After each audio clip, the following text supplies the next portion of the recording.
বলকের বাদশা ইব্রাহিম ইবনে Adham কবরের বয়তে আল্লাহ চিন্তা করতে করতে বাদশাহ ছাড়িয়ে দিয়া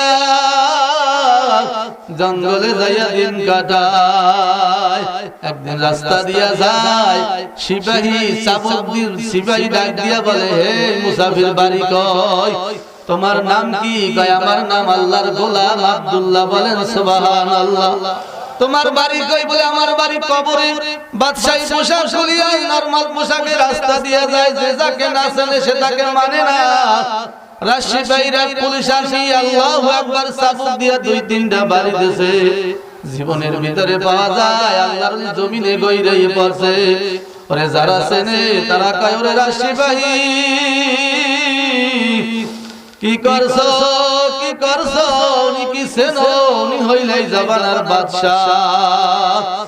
ওনারে কি চেনো? উনি হইলে জামানার বাদশা ইব্রাহিম ইবনে আদহাম।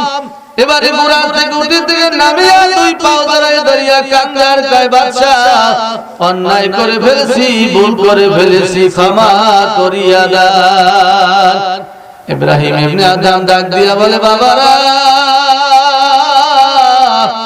আমি তোমাদের সাথে রাগ নাই, বেজার না, তোমাদেরকে আমি ক্ষমা করে দিছি।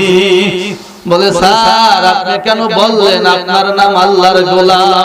আপনি কিসের গোলাম? আপনার বাড়ি জিজ্ঞেস করলাম, একটা এলাকার নাম বলবেন, আপনি কেন বললেন আমার বাড়ি কবরে?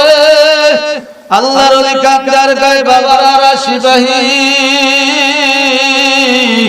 আমি ভুল বলি নাই, ভুল বলি নাই। আমার বাড়িও কবরে, তোমার বাড়িও কবরে, তোমার দাদা গেছে কবরে, তার দাদা কবরে, সকলের বাড়ি কবরে। কথা ঠিক না বেঠিক?